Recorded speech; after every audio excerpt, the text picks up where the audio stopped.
Well, Tracy, great to get together this afternoon and great to have you on board the Baptist Missions team as our new project administrator. But for those people who don't know, Tracy Ellison, maybe Tracy, tell us a little bit about your background, your marital status, where you live, and anything else interesting about yourself. Well, as you said, I'm Tracy Ellison. I currently live in Antrim. I live there with my husband, Davy Ellison, and we're members in the Antrim Church. I was originally from Carrickfergus and grew up in Carrickfergus Baptist, and some of my family still live in Carrickfergus. Okay. And tell us a little bit about how you came to faith in the Lord Jesus. How did God bring you to himself and how he used different circumstances in your life to bring you to him? Well, as a young child, I went along to Sunday school, children's meetings, campaigners, and from a very early age heard the gospel and knew my need of salvation.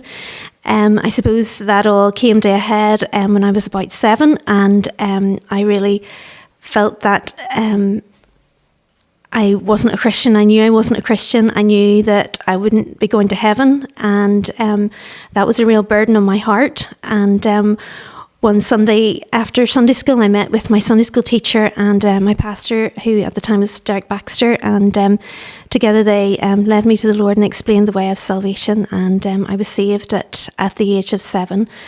I was baptised at the age of 9 in Carrickfergus Baptist and became a church member at 16, and throughout all of that time I was encouraged and discipled and helped and given opportunities to serve within the church in Carrickfergus, and encouraged to go other places to serve on teams and with different groups, and really grew in my faith and in my love for the Lord and in knowing the importance of serving him.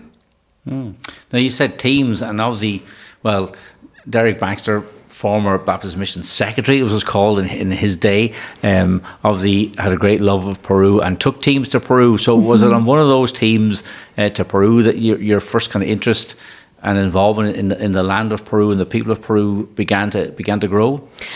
Well, I actually had an interest, I suppose, my whole life long, because of Derek's influence there.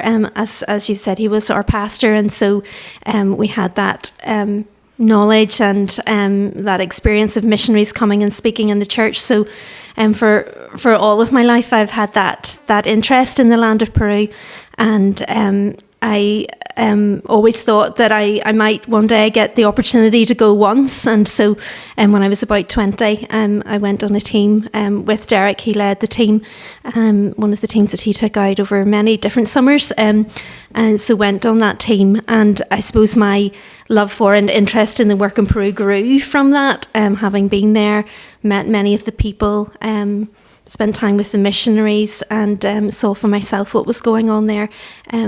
That interest and love for Peru grew from that team. And of course, a kind of a lovely romantic connection is that I think when Davy went to Peru in a team and you weren't involved at all, you weren't going out together or anything, but actually Davy would point back to that team as a pivotal kind of influence in his life that actually brought him to faith. Yes. And obviously then, you did get connected then and began a relationship and are happily married now. So tell us a little bit just about that too.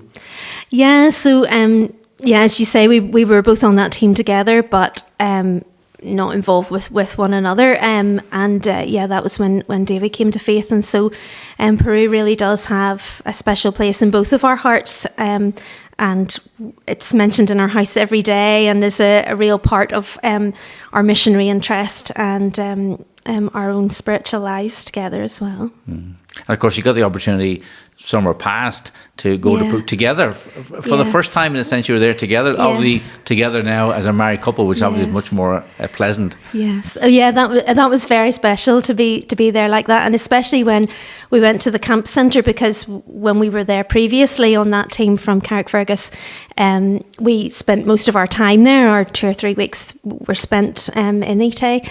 So to be there again was very special, and just to walk around and see how it had even developed and grown since the time that we were there. That was very special to be there again together. Now, one of Davy's favourite things about Peru is Inca Kola. Is there anything particularly, either food or Why? Is there anything that you have a favorite of that you can only get in Peru? Yeah, I do like lomo saltado, the meat dish. Yes, that's one of my favourites. I have attempted it at home, but it's not really as good as being there. Lourdes Brew does a good version of it, so yeah, mine's not as good. Lomo saltado. Okay, well, we'll maybe hear more about that as time goes by. But Tracy, obviously, coming up to the present, you've now been appointed to this new role with Baptist Missions as our project administrator. Tell us. We haven't time to go through all that's going to involve, but tell us kind of what that is going to entail, and some of the things you're going to be doing, and then some of the, I suppose, what we're hoping will come out of all this, and what the plans are. Mm-hmm. Well, we're marking a very important anniversary in 2027 of the first missionaries being sent from Ireland to Peru, and we really want to do that in a good and an effective way. So we will be looking back at what happened, who went, what their stories are, and how the Lord used them in the land of Peru to plant churches and to bring people to Himself. So I'll be involved a little bit with that in the more historical documents and all the information that we have, and as well as that meeting with those who have served in Peru, who are able to meet with us and speak with us and share their stories and the work that they were involved in. And hopefully we will be able to mark these things in a significant and in a special way as the time goes on. And we really are wanting to honour those who have served, but ultimately we want to glorify God, because it's His work, and we can do whatever we want, but if He is not at work by His Spirit, then we labour in vain. And so we want to honour God and thank Him for His faithfulness.